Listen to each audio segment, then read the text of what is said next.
Now let's delete the records, and it's very easy to delete the record in Laravel. So same like before, we'll find the record and then we'll delete the record. So here we can write the post method, so route and post and book slash delete, and you can pass the ID here.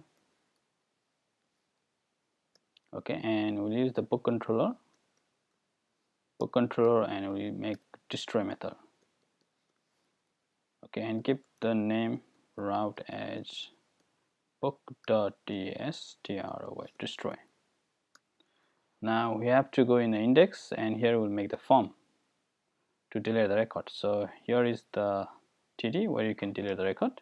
So I'll make the form action method post, and we'll use the cross-site records forgery CSRF and close this form.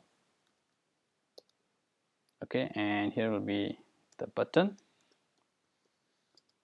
type subm submit class button danger. Okay, and the action is now is the route book dot destroy destroy, and we have the ID as well, so it's the book ID, right?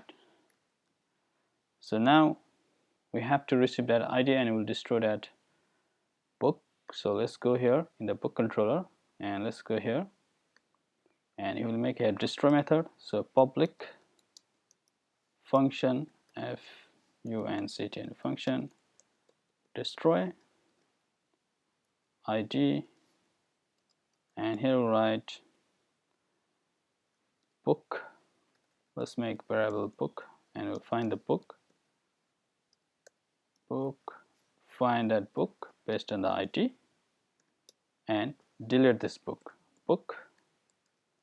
delete it. Okay, easy.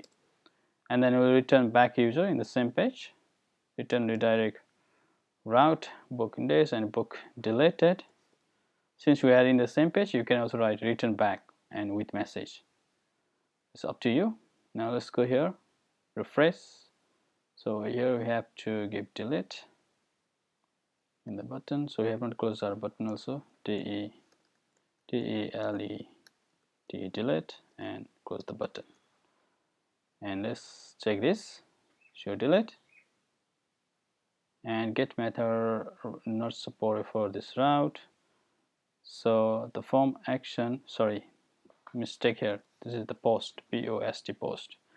Let's go back, let's try delete, and you can see record is deleted. Delete this one, delete it.